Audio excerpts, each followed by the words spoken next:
This video is on the objective calculate the test statistic for testing the difference between two means. And this is with population standard deviations known. So that's why they have in parentheses there the z value, right, instead of a t value. A z-score instead of a t-score. Again, it's because the population standard deviations are known, and you're going to end up working with a normal distribution then instead of that student's t. Alright, and this is the second video. Hopefully you've seen the first one. So I'm just going to go right into the calculation after we get all our information. So again, anyone unfamiliar with the topic, want to see more about it, click on More Instruction. Look at their videos, their notes, their examples, and hopefully all those help you. Alright, so the question is, the composition of a $quarter coin changed from silver and copper to a copper-nickel alloy in 1964. Hunter Rowland collects coins as a hobby and has access to large collections of quarters produced before and after 1964. He would like to show that the population mean mass of the quarters produced after 1964 is less than the population mean mass of quarters produced before 1964. Hunter researches several coin collector websites and assumes the population standard deviations for each type of quarter from the information he gathered. Alright, so you see sigma 1 down here, sigma 2. Alright, so this is a case, again, where the population standard deviations are known. Hunter randomly selects each type of quarter from the large collection and finds the mass of each one using a precise scale. The results of the samples and the population standard deviations that are assumed for this hypothesis test are shown in the table below. Assuming the conditions needed for the hypothesis test have been met, right? Like, it says he randomly selects, right? So these are random samples. The sample sizes are over 30, right? They're sufficiently large. And the population standard deviations are known, right? So all the conditions are met to run a hypothesis test for a difference between two means from independent populations. Oh, yeah, and we're also assuming these are independent, that the results of one sample have no effect on the results of another. So then the question is, what is the z-test statistic for this hypothesis test rounded to 2 decimal places? Alright, so I've got all the information I need here. Alright, the sample of quarters he took that were minted after 1964. This information, and the population standard deviation of 0.07 grams, and then the sample of quarters he took from before 1964. Their mean mass, 39 of those were, was a sample size, and then the population standard deviation for that group. So hopefully you recall from the first video, when you're doing these tests for the normally you would set up a null hypothesis, an alternative hypothesis, then use your sample information to calculate the test statistic, and then go from there. I'm not doing all that here. Right? We're going to put all the steps together in a later video. I'm just doing that z-score. Right? What is the test statistic? I'll write it out here. First, it's going to be the in the numerator.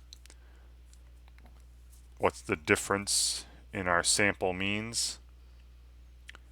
Right, divided by, and then and technically you should have minus 0 after this, but there's no need to write minus 0, because from the null hypothesis we're going to assume that there is no difference between the sample means, so that's why I would put minus 0 there if you need to, but Again, no need to write minus 0. And then how many standard deviations from the mean, the assumed mean difference of 0 is this? So I divide by that standard deviation for the difference of sample means distribution, which was this big square root of sigma 1 squared divided by n1 plus sigma 2 squared divided by n2. All right. I'll put all this information in. Now remember, all this stuff with a subscript of 1 were related to those quarters after 1964.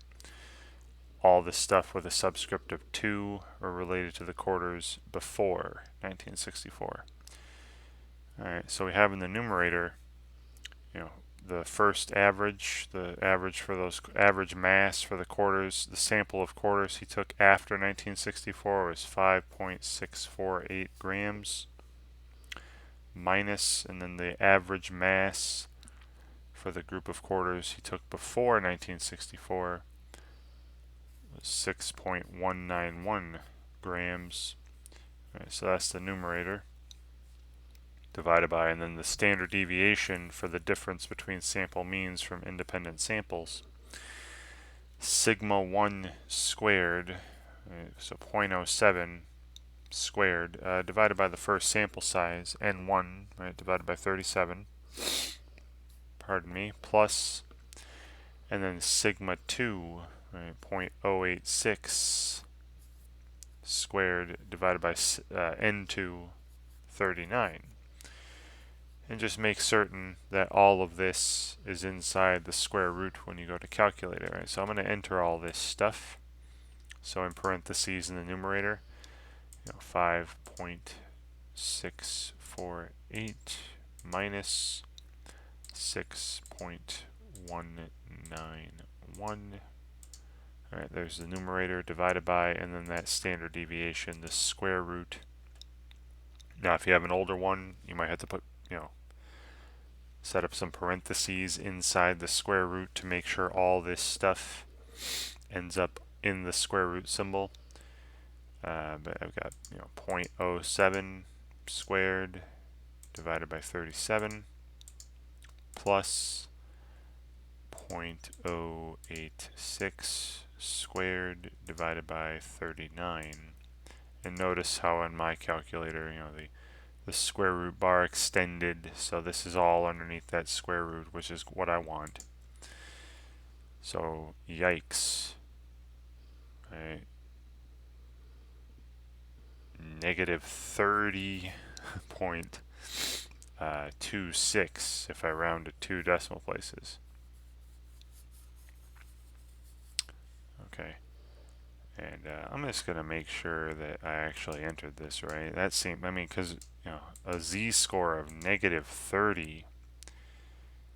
Yeah, I did. I entered it correctly. A z-score of negative 30 is unbelievably far away from the center. Alright, this is saying that the difference in the sample means is 30.26 standard deviations below the middle. So if our difference between sample means is so far away from the middle of 0, that probably means that assuming that the population means are equal is probably wrong. Right? I would definitely be rejecting the null hypothesis that that the population means were equal here, because if they were equal, the probability of this happening, the difference in our sample means coming out at 30 some standard deviations away, would be incredibly small. But that's not where we'll go into all those steps later. Do I reject the null hypothesis or not?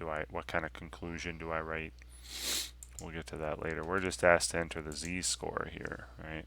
So negative 30.26, right? Rounded to 2 decimal places like that.